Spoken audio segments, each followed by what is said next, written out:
Family is optional. Why being alone isn't a life sentence. Are you sick of it? Of the endless engagement photos, the airbrushed social media highlight reel of the perfect family, and the sickeningly sweet advice on finding your better half? You are living someone else's script. You're repeating the lie that society shoved down your throat.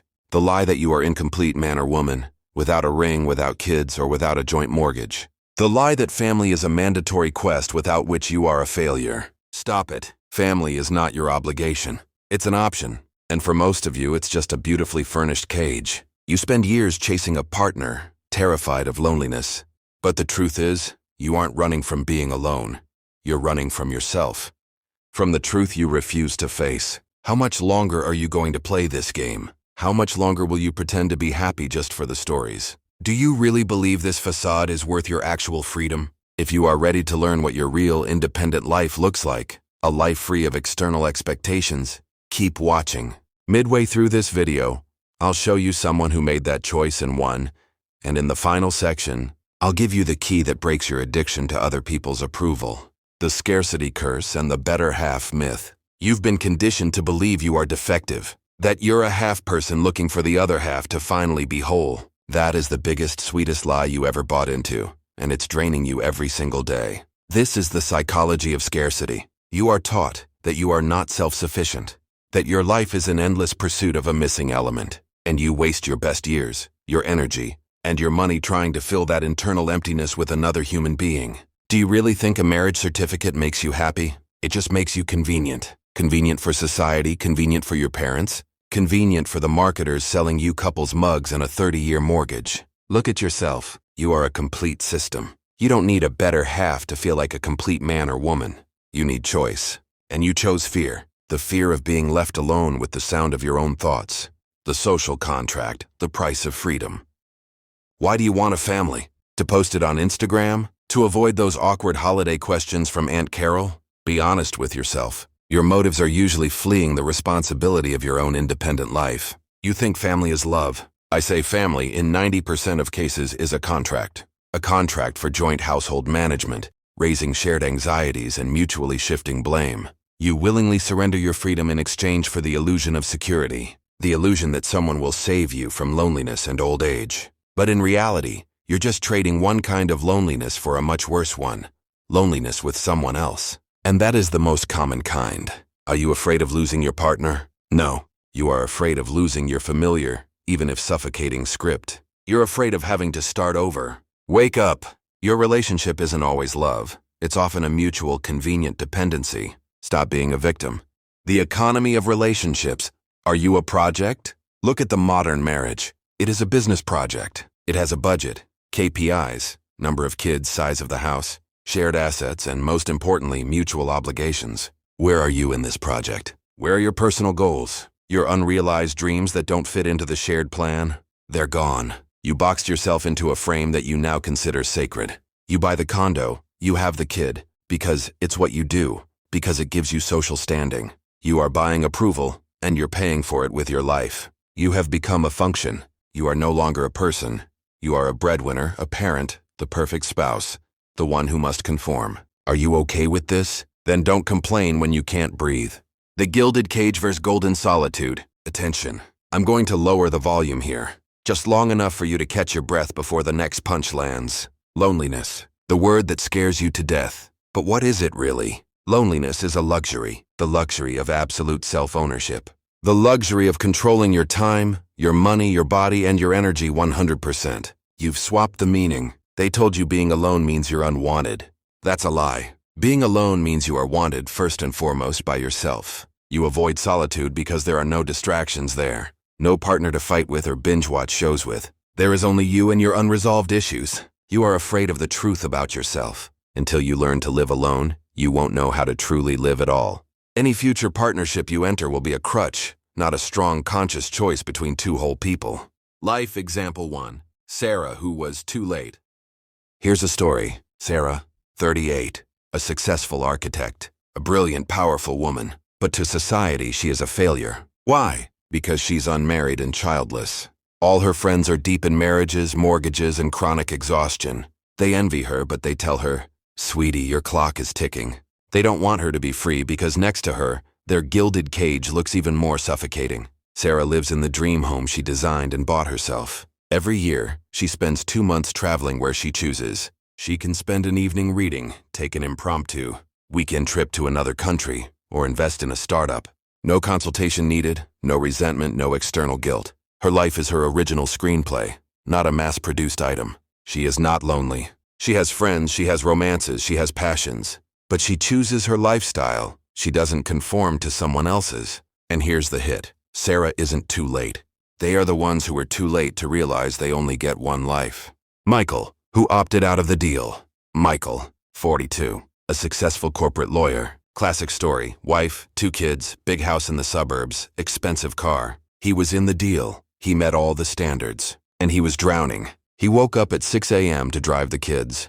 Went to a job he hated to pay for a house he didn't need. He was living for someone else's comfort. And he knew if he died tomorrow, he'd be remembered as a good provider.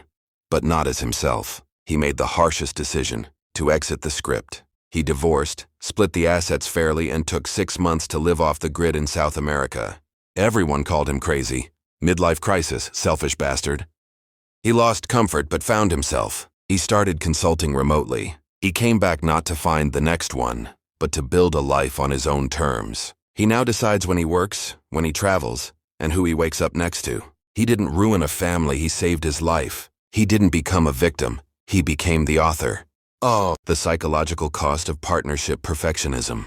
They sold you an idea. The idea that a relationship is an endless, perfect renovation project. That you must be a perfectionist in everything. In sex, in housekeeping, in public display. You are constantly measuring your life against an external ruler. You have turned your love into a business plan with grades. You fear your partner is not good enough, or what's worse, you are not good enough for them. This race for the ideal is rust on your soul. You aren't living, you are performing. Performing passion, performing understanding, performing financial stability. You think if you create a dense enough illusion, it will become real. It won't. The ideal family is the most expensive stage prop in your life. It eats your nerves, your money, and your time. And in the end, when the curtain drops, you're left alone, with an empty hall and the bill for the set design.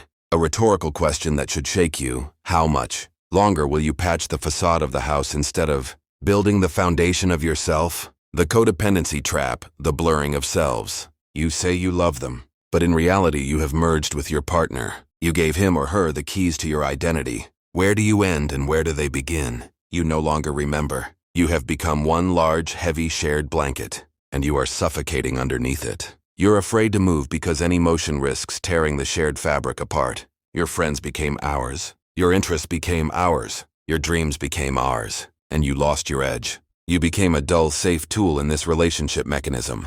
Do you think this is intimacy? No, this is amputation. You cut off everything that didn't fit the concept of we. And now when you try to remember who you were before this merge, you see only a ghost. You are afraid to say I want, because it sounds like I'm leaving. And you settle for we can, which you don't actually need. Children as a tool, ego expansion. Here is the most painful truth. For many of you, children are not a gift. They are an investment. An investment in external validation and the expansion of your own unfulfilled ego. You have children, so you have someone to blame for your failed dreams. You say, I couldn't do it because I have children.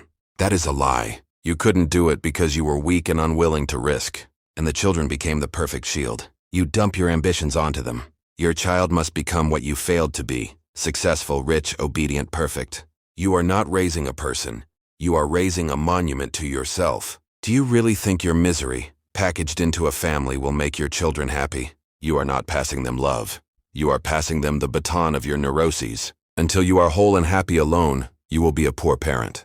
Your greatest duty to your children is your own genuine, non-fake happiness. Solitude, your forge and your prison. We return to solitude. It doesn't come from the outside. It lives inside you, and it is your best teacher if you dare to accept it. When you are alone, the external noise shuts off. You stop listening to what a woman should do and what a man is obligated to do. You hear only the whisper of your potential. Solitude is the forge. In it, like metal, you are tempered. You shed the slag of outside opinions and you gain your unique, hard form. But for most of you, it's a prison. A prison where you are locked up with the most dangerous inmate, your own fear. And you do everything to escape. Drinking, endless dating, working, streaming. Anything to avoid sitting in the quiet. Your main battle is the fight for the right to be boring to everyone else, but fascinating to yourself. The art of disentanglement, removing your hooks. You cling to people like a climber clings to a cliff face, not because you love them, but because you are afraid of falling down. It's time to learn the art of disentanglement. This doesn't mean ditching everyone. It means removing your hooks of dependency. The finance hook. You fear being without a partner because you aren't confident you can support yourself or maintain your current lifestyle. Your task, create your own independent financial foundation that relies on no one. This is the oxygen mask of your freedom. The emotional hook. You use your partner as an emotional dumpster or as a constant source of approval. Your task, find 2 or 3 independent sources of happiness and support that are completely unrelated to your relationship. This could be a hobby, a sport, therapy. The social hook. You hold on to the inner relationship status to gain respect. Your task, cancel one social ritual a month, a family dinner, a couples-only event. Go somewhere where you are just you, without a status label. You must become so independent that a relationship is a choice for you, not a life raft. You are the center of your universe. Healthy selfishness. You were taught that selfishness is bad. You were punished for putting yourself first. This was done so that you would be easy to control. I assert, healthy selfishness is the foundation of mental health and a happy life. Selfishness is not about taking from others. Selfishness is about giving yourself everything necessary to become strong, full, and self-sufficient. When you are full, you don't need to demand from others. You can give, and only then does your love become pure, untainted by manipulation and expectation. Your most important mission is yourself. You put on your oxygen mask first, then your child's or your partner's. Otherwise, you both suffocate. Practical takeaways. The instruction manual for getting yourself back. We finished the philosophical part. Now the instruction manual. These are your steps into a new life. The blame journal. Start keeping a journal. Every time you blame your partner, family, loneliness for your unhappiness, write it down. Next to it, write, how would I solve this problem if I were alone? This will kill your victim mentality. Geographic freedom. Choose a place, a coffee shop, a park, another city, where you go alone for a few hours every week. This must be your power spot, where your partner or family is forbidden. This is your territory of sovereignty. Cancel an expectation. Right now, cancel one expectation forced upon you. Don't watch that movie. Don't go to that relative's house. Don't buy that thing. Say no to something that doesn't resonate with you, and see how little is actually broken by your no. The mirror conversation, the hardest step. Every morning, look at yourself and ask, who are you today?